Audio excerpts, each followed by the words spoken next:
This is my lovely group of people. Okay. That feels awkward, just so you guys know.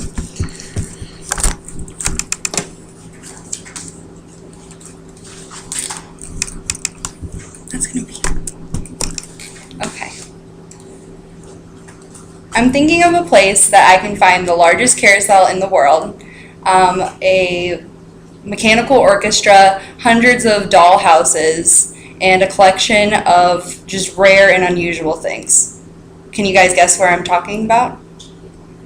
Okay, obviously. The only place that could contain such a collection is the one and only House on the Rock in Spring Green, Wisconsin. After extensive research and a trip upstate to visit myself, I'm confident in informing you about this one-of-a-kind place. So today I will inform you about the creator of the house, the original house, and the expansion on the house. First, we'll look into the creator, Alex Jordan, who was born in 1914 in Madison, Wisconsin. After dropping out of med school, he hopped around to a bunch of different jobs before he found his passion of collecting rare and unusual things. In 1940, he started camping at this rock, which is Deer Shelter Rock, and he convinced his parents to give him money to buy 240 acres of land so he could build his dream house. And after he had finished building it, people kept coming and asking him for tours of this house because it's a very unusual house for Wisconsin or anywhere. And he started charging people 50 cents to come look at his house because he was so annoyed by people knocking on his door all the time, thinking that this would make people go away, but it didn't. So it actually was a good thing because he didn't have a job. So he was making all his money on tours of his house. But the bad thing was that he wasn't really a social person, so he only spent 4 nights in his house that he spent all this time building because he didn't like his neighbors coming around all the time. And in November of 1989, he passed away from congestive heart failure, and his last wish were that his ashes would be put throughout the house. And you can actually see them. They have these really big urns throughout the house, and his ashes are almost in every single room. So now that we know about how the house came to be, I'm going to first go into the original home that he built.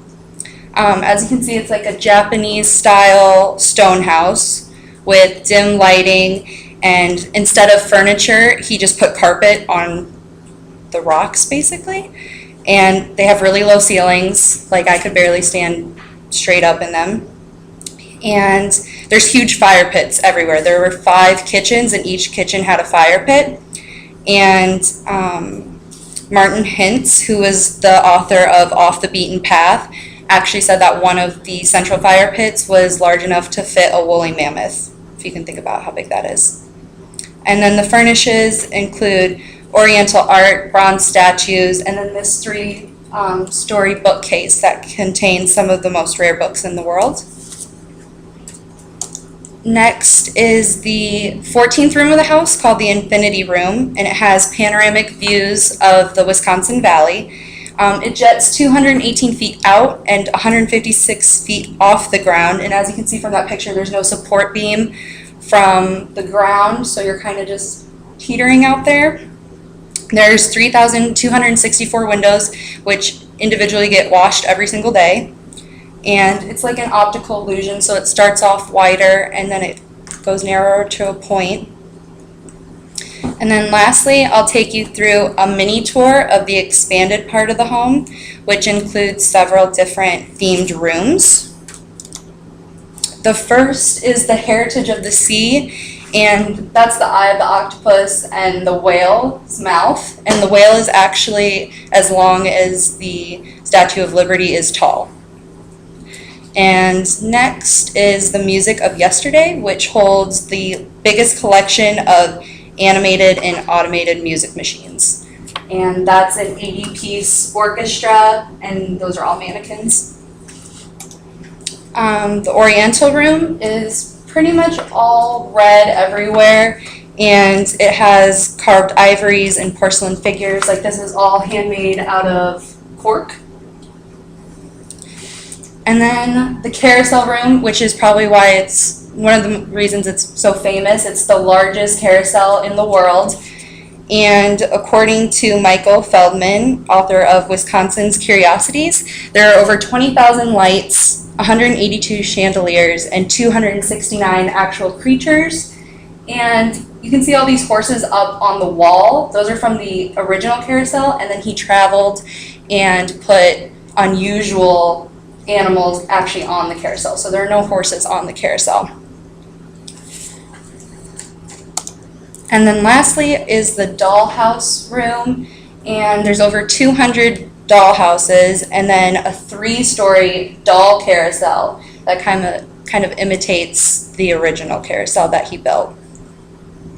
And that one cost him $4.8 million to build sometime between 1960 and 1970, if you can imagine that, what that would cost today.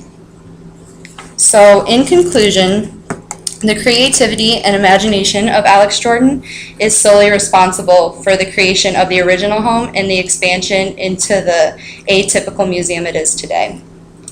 So if you're interested in really big carousels or crazy guns or cool cars or anything unusual and rare, the House on the Rock is definitely the place you should go. That's it. What was I at? 603.